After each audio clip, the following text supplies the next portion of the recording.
and I just looked at the ball and I saw it drop and I just hit it. So, yeah. Did he talk to you about your finish or how to finish even? No, I've been practicing in training, so I think that's what helped me. And Aidan, in terms of the defence, you talk about the clean sheet, and so much has been made about this formation, whether it's a back three, a back four, and goodness knows what it was by the end. Did it feel more balanced for you tonight? Yeah, it was different again. Obviously, I was playing on the right side, and it's obviously my weaker foot. But the manager, we play loads of formations with him, and whatever he does, we know it's going to work. And obviously, you saw today, and yeah, I'm just so proud of the team. And so much has been made as well about the opportunity to go fifth in the Premier League. And you've had chances before, but you did it tonight. Just talking about being in the top five or fifth, what does that do for confidence? Yeah, obviously, I think as Manchester United, we belong in Europe and we want to get back there next season. So obviously, we can even push for the top four, possibly win the league, you know. Anything's possible, and yeah, we're just going to keep trying. But do you feel you are progressing and you are developing to be that top five, top four team? Yeah, for sure. You see the fighting spirit we showed today, the whole game, defending as a team, so for sure. And when we get players back as well, we'll be even stronger, so yeah. Well, you scored the goal. You were the match winner. Aidan is player of the match. I mean, you want to share it as well, but what would you like to say? What would you like to say about Patrick first? I just want to thank him, you know, because I was just in front of him when he volleyed it in. I knew as soon as it dropped, he was going to score. But yeah, I'm just thankful, you know, to him. And yeah, that's it. And what would you like to say about Aidan? Yeah, Aidan did really well today. Cleared a lot of balls and defended really well. So I'm happy for him. Well done. Let you go back in the dressing room. Would you like to do the honours? Yeah, bro. Sorry, but It's fine. he deserves it, but it's my first share. one. If it was my second one, it would be his. But Your first and his first goal. Yeah, it's fine, bro. We share it. Thank you. you. Well done. Critical role tonight for Manchester United, both of them. As Aidan Heavens said, they're player of the match. Important as well that Dorgu will get the highlights and the headlines because of his goal, but the clean sheet for Man United, just their second in the Premier League this season. We said before the game, the second highest scorers in the league. Defensively, they need to sort that out. The goalkeeper is really good. I don't think it's him. But I thought defensively today, I thought they were terrific. Aidan Heavens is a really good player. Really, really good player. He's so calm on the ball, isn't he? And I think defensively, physically, in possession. And I thought him and Martinez looked great together. Luke Shaw's had a solid season all season. So I think for United, a clean sheet is everything at the moment. Because at the top of the pitch, they can score. Yeah. He thanked Dorgu as well for the goal, and then Dorgu said, I didn't know I could hit it like that. No, it's interesting. Sometimes, you know, your first goal for a big club in Manchester United, it just happens. He even said himself, Dorgu just ran into the space and he's got a really good connection and he's off and running, scored such an important goal for Manchester. The point I like to look in this goal as well is Anthony Gordon from a Newcastle, but I think his job is the edge of the box. If he stays there, I think he clears this up. But then there's nobody on the edge of the box at all. Dorgu sees an opportunity. Ramsey switches off. You see Ramsey has him here, Jules. At no point does he get tight enough to mark him. And Dorgu just comes alive. Yeah. I still think Cunha's interfering with the goalkeeper, and I don't understand what the referees or the VAR are suggesting at this stage, because we have to draw a line in the sand somewhere and go, he's either offside or he's not offside. I think he's in the line of Ramsdale's vision for the thingy, but take nothing away from Dorgu's strike here. It's a brilliant connection. See Ramsdale, he's trying to look for it. He doesn't see it till it goes past, I think it's Lewis Hall there. And then it's too late to react. It finds the bottom corner. But it's a big goal for Dorgu. Yeah, I think defensively, when you're meant to mark somebody 1v1, you're meant to say touch tight. Touch tight means I can touch you, not 5 yards. And Ramsey's miles away from Dorgu, who's not a natural finisher, but because he's in that space. And I think Walter, he's the spare man, as he's 6'7", so he's meant to win the header. He wins the header, but he doesn't get enough power on it. So I think for Eddie, he'll be a little bit disappointed, because I don't think Man United look like we're going to score from open play. But from that set piece, you know, they scored a brilliant goal from Dorgu, who played terrific. A moment of magic and a worthy match winner. Let's talk about United's setup, because already we'd mentioned that they were playing four at the back for the first time this season, and then Casemiro gets substituted. Yeah, I mean, I think obviously this was about 60 minutes. Casemiro couldn't believe he was coming off, by the way, at 1-0. You know, he played really solid in there.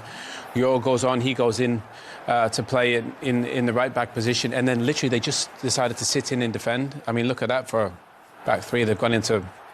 There's a back six. You know, you got the back four plus the two wing-backs or full-backs, whatever you call it, and Cunha and Xerxes at the top there. And they didn't really have an outlet anymore, and I do think it invited a bit of pressure from Newcastle. They just sat in quite deep, and again, you see that line there. I think when you play a back five, you've got to get out. And I don't think United did that. And because Newcastle, all they do is get it wide and cross it. They had 46 crosses. 46.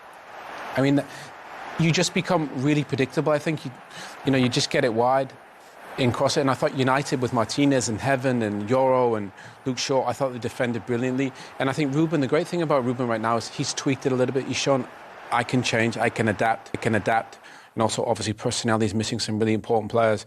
And I think there's nothing better than having a manager that can say, he can be flexible. I think before he didn't want to change it. I think he's shown the past 3 weeks, I'm prepared to change it to get a result, which is credit to him and the players. Would you have liked to see a little bit of flexibility from the Newcastle United manager, especially when they were chasing the game, especially if you'd said before that they were there, United were there for the taking, perhaps playing Wissa and Voltemade together? Yeah, I would have liked to have seen that, especially when you're chasing the goal, and especially what he's just shown there. Owen's a brilliant piece, as he rightly says. Casemiro, after 1 hour, he's taken off. And again, it's just it's putting the ball back over to the court of Eddie Howe and his team going, can you break us down? Are you good enough to break us down? And clearly they won't. They weren't good enough to break them down. So it's a real frustration from Eddie Howe and his staff that they couldn't come up with some sort of magic formula to do something. I mean, to even create chances. Le Mans was solid with crosses and things like that, but I don't remember a clear-cut chance that you think, he should have definitely scored. Maybe one Anthony Gordon had one had chance. half a one, didn't he? I think Miley had half a chance. Gordon had one over the bar, but not like, sitters, Jules, not like clear-cut big opportunities. And Lewis Hall was great, wasn't he? Lewis Hall, there was. This is a brilliant strike from Lewis Hall off the bar. I mean, I think Le Mans has beaten all ends up here. So brilliant, just dips. You see here at the end, it dips. But again, I don't know, just didn't do enough in forward areas. I think this is maybe this is the Gordon opportunity, but just not enough. You see the Man United players are just camped in the box. Gordon's got to put his foot through that. I think he really does. It's a big chance, maybe. Yeah, he's just got to smash that into the ground. I think if he hits it with the spin that it does, it can only go wide. And look how deep Manchester United are. The space, if they link up well, that is a good chance. He's got to get his foot over that, his knee over. There's no real pressure on him as well. He's leaning back, concentration. You could say Heaven's diving in, but again, it's a frustrating finish. And Newcastle fans have seen this too many times this season, and it's really sort of winding people up in a sense. Like they should be better in front of goal. This is a depleted Man United team tonight. Yeah. Depleted. They've got a bunch of kids on the bench. They've got a bunch of kids on the pitch at the end. And Newcastle, with the changes in the squad, they have to do better, Jules. Yeah, Eddie Howe looking disappointed there at the end of those chances we just showed you from Newcastle. Let's go back to Old Trafford and hear from the Newcastle United boss. Eddie, I guess the most frustrating thing about that game tonight was nearly every single stat was in your favour, but you just couldn't convert in those final moments. Yeah, second half was a lot better than the first, I think, from our perspective. But we didn't do enough. We had to do more, and it wasn't through a lack of effort. I thought we were very dominant in that second period. I felt if we scored, we could go on and win the game, but it didn't happen, and we're hugely disappointed. If we go back to the very start, were you caught out a little bit by the way that Manchester United set up tonight? Caught out. I actually thought we started the game really well for the first 15-20 minutes, but then I think we were maybe slightly rocked by the goal. I don't think we responded well to that moment, and I was a bit disappointed at half-time with our inability to grab control of the game, because I thought it was there for us to take. And I don't think that it was a tactical issue for us. I don't think we looked as physically good as we did in our last game against Chelsea, where we were physically outstanding. But we got better in the second half and played with good rhythm, dominated the ball, and it was just the goal that was missing. When you talk about that physicality then, what do you put that down to? Yeah, it can be a huge number of things. I don't know. I just didn't think we looked... against Chelsea, I thought physically we were excellent, but we weren't as physically good. On this Boxing Day, Ahmed Fareed with Tim and Robbie Musto. John said something interesting at the end there. It was a win for Manchester. Still some debate, maybe, whether it was a deserved win. What did you think, Tim? I thought the game was a draw. There was nothing in it for me, if I'm being brutal. Second half, if I'm really picking the bones out of it, Man United didn't even get out of their own end, but for a couple of times. They just defended with 10 behind the ball. You have to do that sometimes. You do. You have to do that sometimes. But the fact that they have not controlled when they've been in the lead and they've conceded chances and opportunities, this was another. I know they got the 3 points, and that's a good thing. But it's another example of them taking the lead, really knowing how to see a game out. But in the end, they got 3 points. Yeah, a game where you said maybe Man United did not have the talent advantage which they normally do. Yeah, I mean, I think that's a good win. I think it's a deserved win. I think they scrapped. I think they showed courage and togetherness, and they ground out a victory. United are a good side. Yeah, I think most of us agreed that maybe on paper they're the better team today. You didn't do enough to hurt United in the second half. We'll get to Newcastle, I hope, in a second. Sometimes you've got to win ugly, and you've got to win scrappy. And you're right. You know, in an ideal world, you want United around and maybe score a second goal, but that's not the case right now with the players that are available to him right now, the young lads that have to come into the game.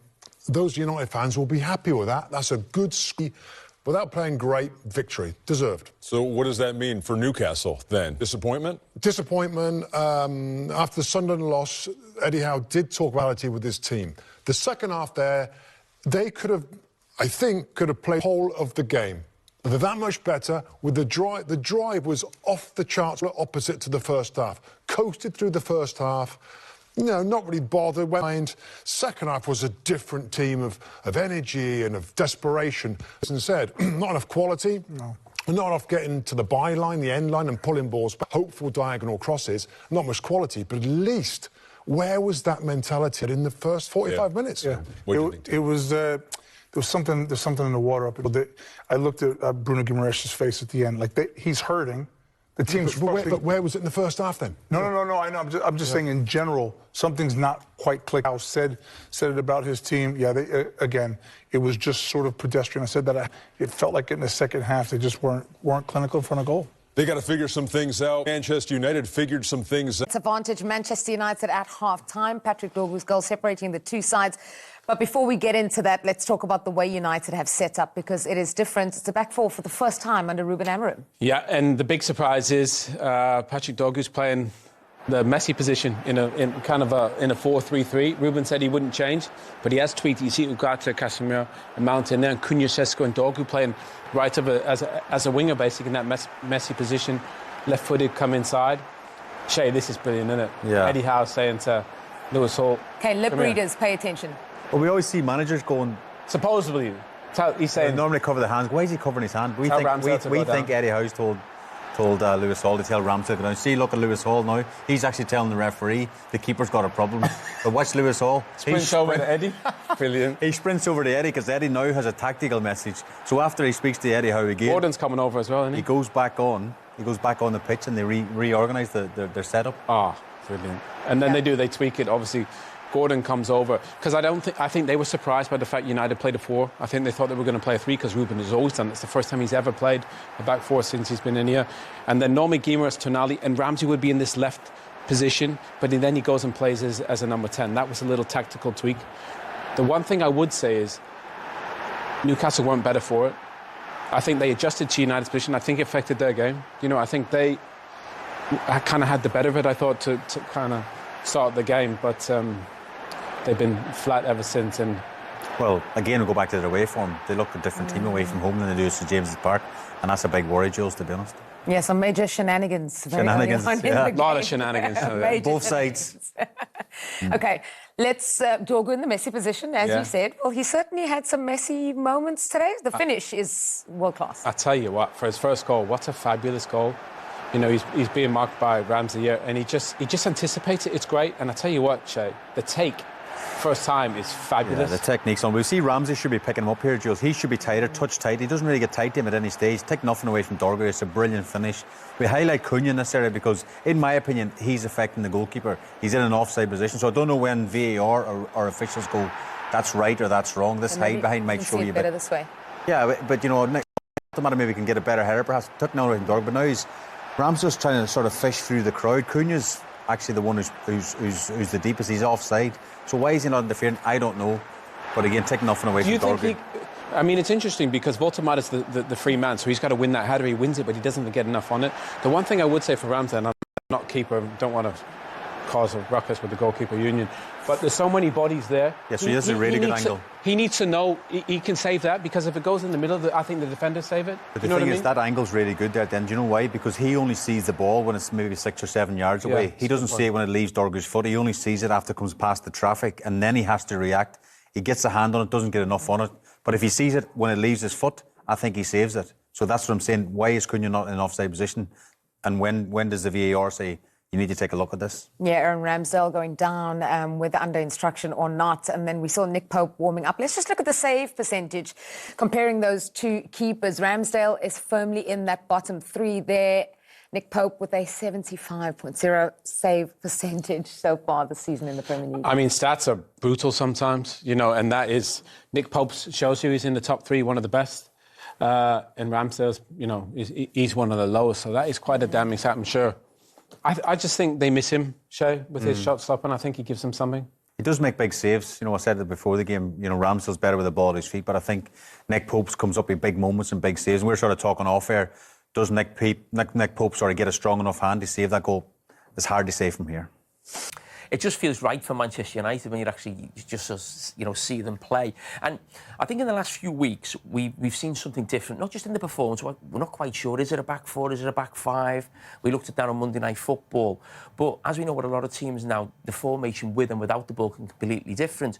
But tonight, when you look at the team with the ball and without the ball, there's no doubt, you know, it's a back four, it's a midfield four, Mason Mount's just off the front. And what it is, they're almost playing without a left winger. Cunha's almost just being the pocket player, and Luke Shaw is basically providing the width on that left side. But the strange thing about it is it's forcing Newcastle into a back five at times. They don't want to play a back five, they play a back four, but the setup for Manchester United has been really good, and they've caused Newcastle problems. And has it helped them then? Yeah, the balance of the team definitely been better. We discussed it before the match. Swelling good, being good going forward, but you got to have a good shape to you. And I like what I see with United tonight. I really do. I think the first half, the fact they're obviously winning helps. But the shape of when the game started, just on the eye, we're looking at going, just looked a little bit better. Players look comfortable, they look sharp, they're pressing at the right times, they've scored a lovely goal, they deserve to be in front, they still look a goal threat. And we talk about okay, poor from Newcastle defensive-wise, but in terms of technique, confidence, the skill of Dorgu, beautiful. Cunha here is in an offside position, but deemed not to be interfering with the goalkeeper's line of sight, which is a chance. He could have actually made the save. What do we think? It's a great strike from Dorgu. He does, but when you see it from this angle, I still think a top goalkeeper would save this. He gets his hand to it. Look, he sees it all the way. He's got to concentrate. Great technique with the contact. I think a top goalkeeper saves this. He gets from this angle. You can see he does get his hand to it. I know he struck it really well, but I think he'd be disappointed with that. I mean, interesting what you said, he sees it all the way, but Dorgu's exactly the same as he keeps his eyes on it, doesn't he, when that volley's coming in brilliantly. Brilliant technique. Position. And there's been criticism since he's come to the club. Is he technically good enough for Man United? But just recently, he's definitely shown a few more better moments where you think, yeah, he's definitely getting a lot more confidence.